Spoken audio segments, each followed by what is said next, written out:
Hola, buenos días. Bienvenidos nuevamente a esta sesión de pláticas del día de hoy.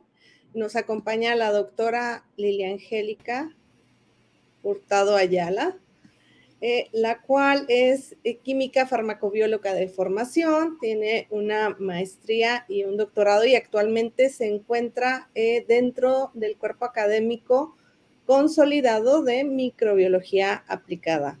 Tiene más de 25 años de trayectoria, ya siendo profesora de la Universidad Autónoma de Baja California y bueno, muchísima más trayectoria que nos podría compartir aquí la doctora Lilia Angélica. Muchas gracias, doctora, por aceptar nuestra invitación. Muchas gracias. Al contrario, muchas gracias por la invitación. Y le cedo la palabra para que nos platique sobre qué es la resistencia antimicrobiana y cómo podría ser una pandemia silenciosa. Muy bien, ok. Bueno, en esta ocasión el tema que nosotros veremos, como dice Rita, es la resistencia antimicrobiana, la pandemia silenciosa. Este es un tema muy importante que podemos ahorita tratar y que nos debe de preocupar y ocupar, porque somos parte del problema y espero que tomemos conciencia para ser parte de la solución. Los seres humanos tenemos 4 formas de protegernos contra las infecciones, una interna y 3 externas. La interna pues es nuestro sistema inmunológico que nos protege de las infecciones. Las otras 3 que son externas es la higiene, la vacunación y los antimicrobianos. ¿Y qué son los antimicrobianos? Los antimicrobianos van a ser aquellas sustancias químicas que nos permiten protegernos de los microorganismos. Es decir, pueden inhibir el crecimiento de los microorganismos, su proliferación, o pueden destruirlos. Y los podemos dividir todavía en 2 grupos. Aquellas sustancias que usamos para limpiar, para sanear, para desinfectar, que serían las sustancias que usamos en las mesas, en ahora que estábamos en COVID, que desinfectábamos todo. Y los medicamentos que se usan para las infecciones. Los antibióticos para bacterias, los antivirales para los virus, antimicóticos para los hongos, antiparasitarios para los parásitos, ¿no? Cada uno de los diferentes grupos de microorganismos tiene sus propios antimicrobianos.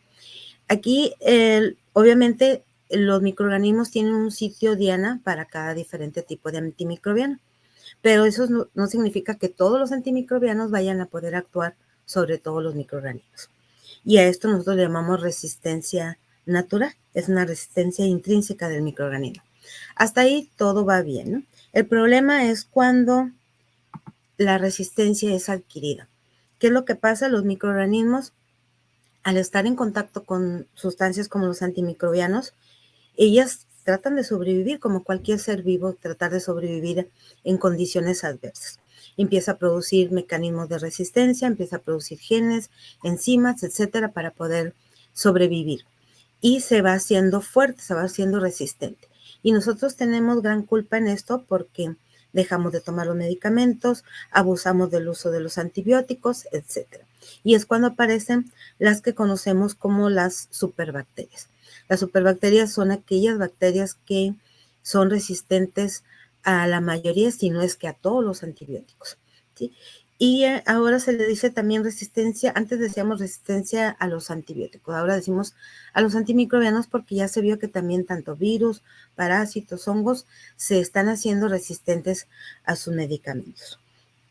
Entonces, esta resistencia, según la Organización Mundial de la Salud, es uno de los problemas más graves que se tienen dentro de los 10 amenazas mundiales a la salud mundial, al desarrollo de la sociedad y a la seguridad alimentaria.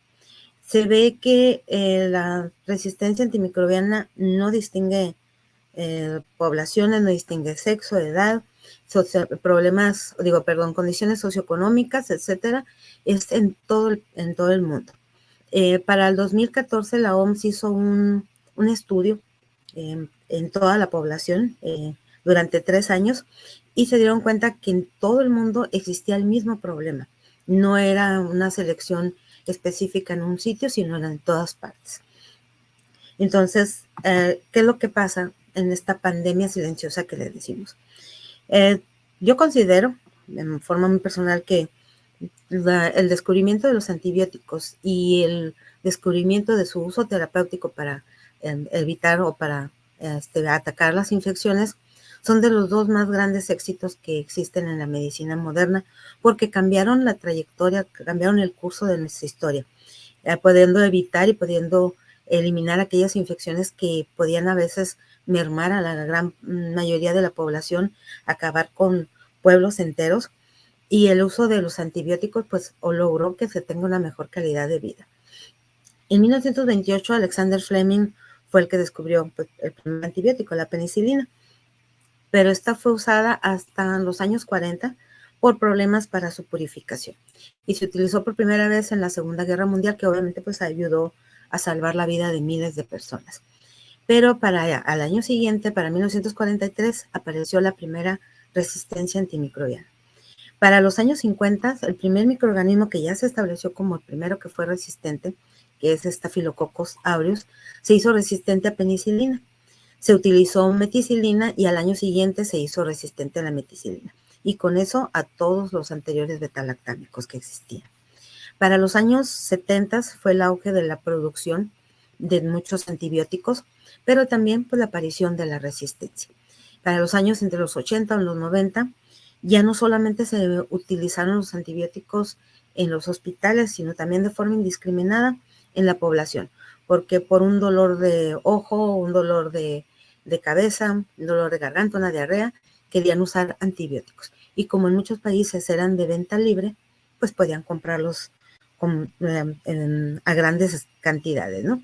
Y ese es el problema. Para nuestro país, para el 2010, empezó a regularse esto, pero pues durante muchos años no hubo ese problema, ¿no? De la resistencia, de estar empezando a incrementarse esto. Para los años 90, la Organización Mundial de la Salud dio una alerta diciendo la resistencia antimicrobiana va a ser un problema muy grave si no hacemos algo a tiempo. Pero obviamente por eso llamamos una pandemia silenciosa. No le hicieron caso. Y una pandemia silenciosa se dice porque no hay la sensibilidad sobre el problema que existe. No hay una sensibilidad por parte, a veces también de los mismos grupos investigadores, de los gobiernos, de la industria farmacéutica y también de la población, que somos los que lo consumimos. Pero también puede ser que esa sensibilización en la población sea por desconocimiento, ¿no? Para el 2019, la Organización Mundial de la Salud estableció, les digo, la resistencia antimicrobiana como una de las amenazas en la población.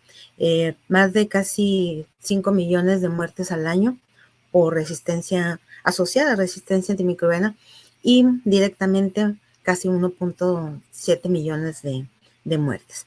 Y la OMS predice que si no hacemos nada, si no cambiamos nuestro modo de usar los antibióticos, no hay nuevas tecnologías, no hay nuevas terapias o terapias alternas o nuevos antibióticos, para el 2050 van a morir más de 10 millones de personas al año por la resistencia antimicrobiana, incluso más que el cáncer o que de enfermedades crónico-degenerativas.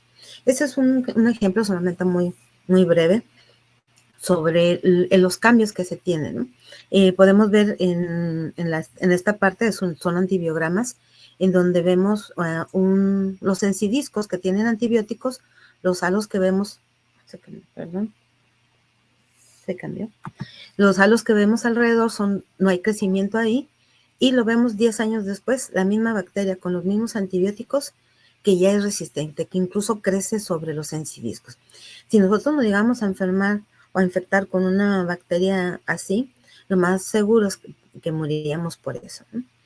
Y es lo que está pasando. Y esto no es una sola bacteria, son la mayoría de las bacterias que están teniendo este problema y otro tipo de microorganismos también. Pero ¿qué es lo que causa la resistencia a los antibióticos? Primero, como les comentaba, mucha población quiere un antibiótico para un dolor de cabeza, una diarrea, una enfermedad, un dolor de garganta, y hay ocasiones que muchas de estas enfermedades respiratorias son causadas por virus y entonces un antibiótico no le va a hacer nada. ¿Qué es lo que tuvimos ahora con el problema de COVID? Que aparte de que es una enfermedad viral, les daban antibiótico, que obviamente no les iba a hacer nada, pero a las biota acompañante o a nuestra biota que nos está colonizando o nuestra biota normal, sí podía afectarle, ¿sí? Y la gente, pues les digo, quiere el antibiótico, y si el médico no se lo receta, el médico no sabe, ¿no? Y van a buscar a uno hasta que les dé un antibiótico. Otra de las causas es que ya que están tomando un tratamiento, se sienten bien y lo dejan inconcluso. Si el médico nos dice cada 8 horas por 7 días, es porque esa es la dosis que ya se estableció para poder eliminar el microorganismo. Si nosotros nos sentimos bien, aparentemente, no significa que el microorganismo haya sido eliminado. Otra de las causas de la resistencia es el uso de los antibióticos de manera indiscriminada en los animales. Desde los años 40 se utiliza para una profilaxis, para un tratamiento por estar en hacinamiento a los animales, pero se dieron cuenta que engordaba también a los animales, y entonces ahora se utilizan grandes cantidades de esos antibióticos en los alimentos para engordar al ganado. El problema es que después nosotros consumimos productos de origen animal con antibióticos y con microorganismos que son resistentes a esos antibióticos. Otro problema es la falta de un control de las enfermedades en los hospitales. Antes hablábamos de enfermedades nosocomiales o intrahospitalarias. Ahora hablamos de lo que son las IAS, que son infecciones asociadas a la atención a la salud, que significa cualquier tratamiento, cualquier procedimiento, cirugía, o que usemos un dispositivo o una prótesis, un medicamento, podemos tener una infección asociada a esa atención a la salud, y por lo general es con un microorganismo que es resistente. También otro de los factores es la falta de higiene, la falta de servicios públicos como un buen saneamiento, un drenaje, agua limpia, pero también el que dispongamos nuestros residuos de antibióticos a la basura o al agua. Y también pues la falta de investigación, que tenemos que los últimos antibióticos fueron hace más de 25 años. La producción de un antibiótico tarda aproximadamente hasta su aprobación 10 años y cuesta millones de dólares. Entonces, obviamente, las industrias farmacéuticas no quieren invertirle porque saben que al año siguiente va a ser resistente a ese antibiótico. Pero bueno, ¿qué se está haciendo?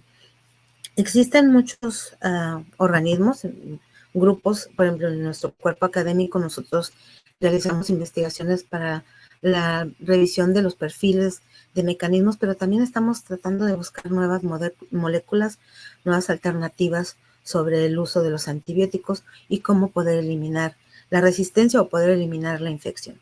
Este es un trabajo en conjunto, debemos de participar todos, el gobierno, la misma sociedad, porque son los que lo consumen, también el que podamos tener alimentos que sean seguros, innovaciones, nuevas técnicas, metodologías que puedan ayudarnos a poder tener otras alternativas. En la actualidad hay muchos grupos que están estudiando en el fondo del mar, en los glaciares, buscando unos microorganismos que puedan producir una bacteriocina que pueda ayudar y que no se tenga una resistencia contra ella. Y algo muy importante es que nosotros como población debemos estar informados. ¿Y cómo nosotros nos podemos informar? Hay muchas propagandas. Si ustedes entran, y les recomendaría que lo hicieran, entraran a las páginas de la Organización Mundial de la Salud, de la Organización Panamericana de la Salud, de la OIE, de varias, y ustedes ponen resistencia antimicrobiana y les va a salir una infinidad de información sencilla de entender y práctica, y para nosotros saber qué es lo que tenemos que hacer, cuál es nuestro papel en este problema. La OMS tiene un concepto que ha acuñado los últimos años que se llama una salud o One Health, que dice que debemos de tener un equilibrio entre la salud animal, el medio ambiente y la salud humana para poder tener un bienestar, y que este tipo de problemas como la resistencia antimicrobiana la podemos solucionar o la podemos mitigar, porque en realidad la resistencia antimicrobiana ya no la vamos a eliminar, la podemos detener, la podemos pausar, podemos ayudar a que no se propague, pero no la podemos detener como tal porque es una selección natural, ¿sí?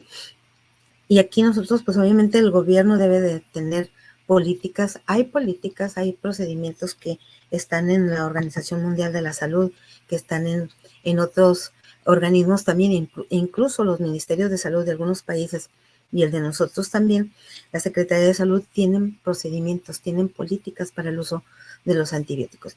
Y aquí nosotros debemos de saber que no solamente los investigadores del área de salud son los que tienen la batuta para hacer esto, sino también los que se dedican a la salud ambiental, los que se dedican a la salud agropecuaria, a los animales, etcétera. Todos ellos debemos unir esfuerzos para poder lograr mitigar este problema. Entonces, como les comentaba, hay varias propagandas que podemos consultar, las pueden revisar. ¿Y qué es lo que al final de cuentas habíamos dicho al principio? Que somos parte del problema porque nosotros consumimos esos antibióticos. Pero también podemos, como les comentaba, ser parte de la solución, ¿no? ¿Y qué es lo que tendríamos nosotros que hacer? Hay 6 pasos básicos que como parte de la comunidad podemos hacer, y como estamos viendo ahorita que es el día de la cultura científica, nosotros como población debemos de estar de acuerdo a lo que se está investigando, conocerlo, debemos de saber cuál es nuestro papel en esta parte para que todas esas investigaciones que se hagan sean realmente fructíferas y que nos lleven a una solución.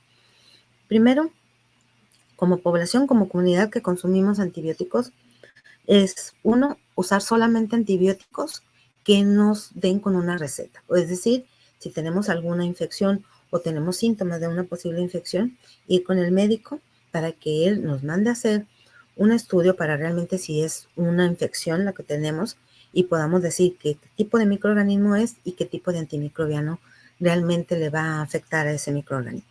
Solamente los antibióticos que nos receten podemos usar. Otra, no interrumpir las terapias. Como les comentaba, si nos lo dieron por tantos días, a tal dosis por día, debemos de seguirla, porque puede ser que nosotros al momento de que interrumpamos nuestra terapia, vamos a dejar pequeñas dosis todavía de esos antibióticos y las bacterias que lograron sobrevivir se van a hacer resistentes y ya no vamos a tener un tratamiento eficaz. La otra dice no utilizar los antibióticos que nos sobran. Nos sobran antibióticos porque las cajas a veces vienen con más cantidad de esos antibióticos. No usarlos cuando nos volvamos a tener una infección, porque no sabemos qué tipo de microorganismo nos está causando, o también porque puede ser que nuestro microorganismo ya se haya hecho resistente a ese antibiótico. La otra, no compartir los antibióticos, porque me hizo a mí un efecto el antibiótico, no lo voy a compartir con otra persona para decirle, a mí me hizo bien, a ti también, porque no sabemos qué tipo de infección tiene o si él ya tuvo una infección con un microorganismo resistente. Otra, evitar las infecciones, lavándonos las manos constantemente, desinfectando las superficies, desinfectando nuestras áreas de trabajo, nuestra casa. Si lo hicimos durante la pandemia de COVID, bueno, que todavía estamos otra vez surgiendo, pero que lo hicimos durante la pandemia de COVID para evitar o para retrasar el infectarnos, lo podemos seguir haciendo para evitar que tengamos infecciones y que no tengamos una infección con este tipo de microorganismos que nos pueden afectar y que son resistentes, y entonces no tendríamos una solución. El otro, no tirar los residuos de los antibióticos al caño porque llegan al agua y en los tratamientos de aguas residuales no se eliminan los antibióticos. ¿Sí? No está legislado todavía. Son contaminantes emergentes y no están todavía dentro de la legislación. Y también después llegan a las tierras y después a los alimentos, y después nosotros consumimos alimentos que tienen antibióticos. Desafortunadamente en la ciudad no hay muchos de estos contenedores que están en las farmacias donde podemos nosotros llevar los residuos de nuestros medicamentos, no solamente antibióticos, todos los demás. Entonces, no queda nada más que decirles que si nosotros unimos esfuerzos, tanto los científicos, los investigadores, pero también el gobierno y nosotros como sociedad, para mitigar este problema, el que nosotros cambiemos nuestra forma de usar los antibióticos, tengamos conciencia de que tenemos una pandemia, una posible pandemia que nos puede dejar sin tratamientos efectivos para contrarrestar las infecciones, y eso al momento de que nosotros ya no tengamos un tratamiento eficaz, vamos a poder tener pandemias por infecciones que antes eran muy simples. y tan sencillo como que la medicina moderna y la vida como la conocemos en la actualidad sea muy diferente, porque podríamos estar hablando de una etapa o una era apocalíptica post antibióticos, ¿no? Entonces, seamos como Confucio, que dice que lo hizo y lo aprendió. Entonces, hay que hacer conciencia sobre el uso de los antibióticos y hacer estas sencillas actividades para podernos ayudar entre todos nosotros para que tengamos una salud humana confiable y unos alimentos seguros. Entonces, es todo por mi parte. Muchas gracias. Espero sus comentarios o sus preguntas.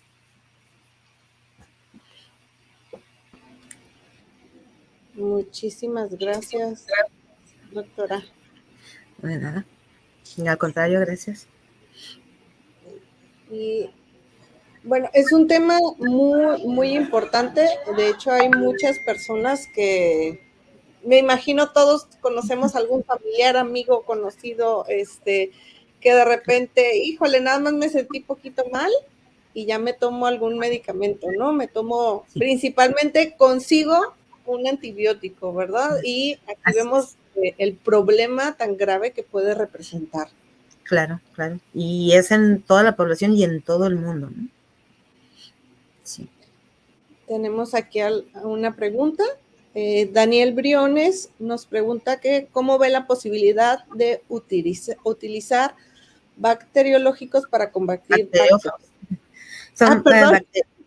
No, es que puso bacteriológico, pero me imagino que son bacteriófagos lo que está preguntando.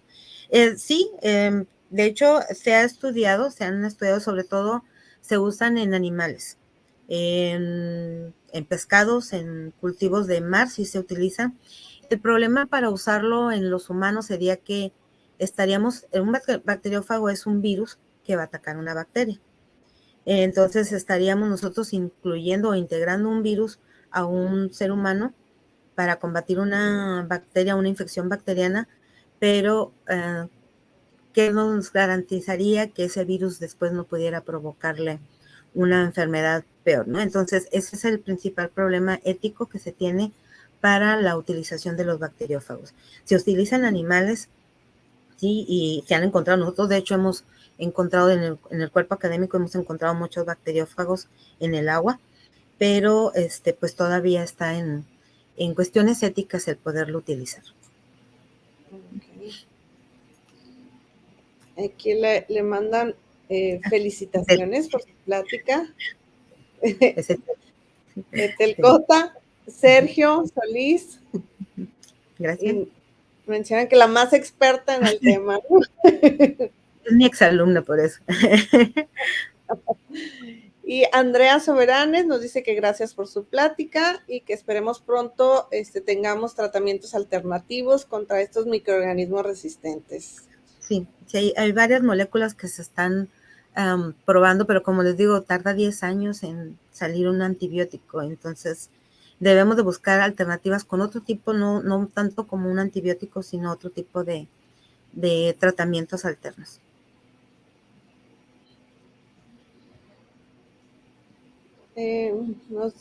Tania Castro nos dice que muy buena presentación y que fue información fácil de procesar e incluso para personas que no tienen los conceptos básicos de microbiología. Muchas gracias. Ese es el objetivo, de que toda la gente que no tenga esos conocimientos entienda y que pueda hacer algo para evitarlo. Alondra Ríos menciona que tiene algunos alumnos que tienen algunas dudas. Pregunta si en las empresas farmacéuticas están haciendo algo al respecto para combatir o retrasar este proceso. Sí, en el 2017 la OMS sacó ahora sí que un SOS, una ayuda, que pidió ayuda a las industrias, en donde quería que las industrias farmacéuticas hicieran investigación y desarrollo para 12 bacterias que se tienen, que ya no hay muchos tratamientos para ellos. Se estaba haciendo ese tipo de investigación, pero el problema fue pues que llegó COVID y todo ese apoyo económico que se les iba a dar a las industrias farmacéuticas para ayudar en este caso, pues se fue hacia COVID, ¿no? Y las industrias farmacéuticas no quieren mucho invertirle en este caso, porque como les comentaba, es mucho tiempo, mucho dinero, y al poco tiempo va a ser resistente. Entonces, más bien, aquellos centros de investigación, de hecho, acaba de salir uno nuevo en España que se llama Cicerón, es un programa que ellos están haciendo para la búsqueda de nuevas moléculas, nuevas alternativas, y en China también están haciendo investigaciones en el fondo del mar, en diferentes partes para buscar otro tipo de... Yo creo que esos centros de investigación después se pueden relacionar con la industria farmacéutica y poder hacer algo bueno. Ok. Muy interesante el tema y queda mucha información, ¿no? Todavía sí, que claro. se podría abordar. Sí, ahí está mi correo, también lo puse, y pues también si se pueden, si alguien se quiere acercar, nosotros aquí en el cuerpo académico, en el laboratorio de microbiología, realizamos varias investigaciones al respecto, ¿no? Es una de nuestras líneas de investigación. Pues muchas gracias, doctora, por Claro. su presentación. Y como lo comentan, ¿no? La información muy accesible y cumpliendo el objetivo del día de hoy, ¿no? Que Claro. el conocimiento llegue a todo el mundo, ¿no? A todo el mundo, así es. Sí, muchas gracias, al contrario, muchas gracias, Rita, por la invitación, y esperamos pues que todos haber colaborado en que con un granito de arena de tomar un poco de conciencia sobre este problema. Bueno, Gracias. muchas gracias. Los invitamos a las siguientes charlas del día de hoy. Vamos a tener un pequeño descanso ahorita de como media hora y comenzaremos nuevamente a la 1 de la tarde con el doctor Iván Córdoba con el tema de estrés vegetal. Los esperamos ahorita en unos minutos más. Muchas gracias.